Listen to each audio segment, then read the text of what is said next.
Alouette, les infos. Avec Morgane Juvin, bonjour. Bonjour Arnaud, bonjour à tous. Le brouillard commence à se dissiper mais recouvre tout de même une bonne partie de nos régions. Ce dimanche marquera le début de plusieurs jours de forte chaleur. On y revient à la fin de ce flash. L'actualité, ce sont aussi ces mobilisations hier contre le pass sanitaire et l'obligation de se faire vacciner. Ils étaient moins de 142 000 personnes dans toute la France. Une nouvelle baisse depuis 4 samedis maintenant avec 20 000 manifestants de moins. En quelques chiffres, ils étaient 2500 à Nantes, 1000 à Brest, près de 500 à Laval. Face à cette mobilisation, la vaccination sans rendez-vous se poursuit en France. Il y a moins de créneaux ouverts par rapport à hier, mais vous pourrez tout de même en trouver. Des créneaux sont ouverts dans les Deux-Sèvres, à Mauléon. C'est ouvert également à Châteauroux, à la Beaujoire de Nantes ou encore en Charente-Maritime, à Forat. En Vendée, l'auteur présumé d'une agression à l'arme blanche dans la nuit de mercredi à jeudi au Sables-d'Olonne a été hospitalisé en psychiatrie. Hier, le parquet de La Roche-sur-Yon a jugé qu'une simple garde à vue n'était pas compatible avec son état. Pour rappel, un homme de 70 ans a reçu une quinzaine de coups de couteau alors qu'il se trouvait chez lui avec l'agresseur. Le suspect avait pris la fuite avant d'être interpellé le soir des faits.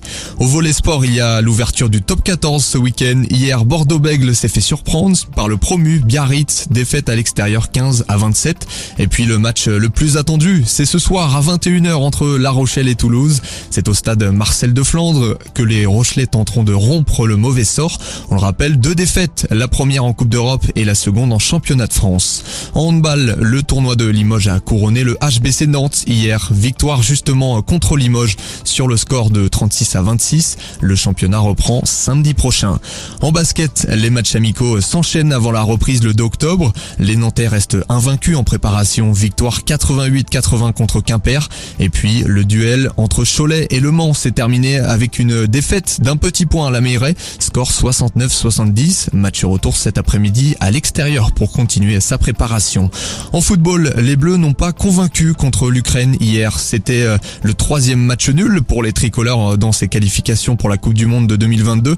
À noter l'entrée en jeu en fin de match de Jordan Verretou, le milieu de l'AS Roma formé au FC Nantes. En Formule 1, le Grand Prix de Belgique va commencer à 15h.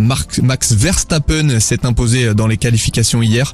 Il partira en pole devant Lewis Hamilton et sa Mercedes. Un écart de 38 millièmes dans ses qualifs. Un poil de cheveux, pardon. Les Français se sont bien placés. Pierre Gasly partira en 2e ligne avec sa 4e place hier. Esteban Ocon a terminé 8e hier. La météo sur Alouette avec météowest.fr. Comme je vous l'annonçais en début de ce flash, la brume recouvre encore une partie de nos régions mais se dissipe petit à petit. Les éclaircies vont apparaître et sont déjà là dans certains départements comme en Vendée aux Herbiers.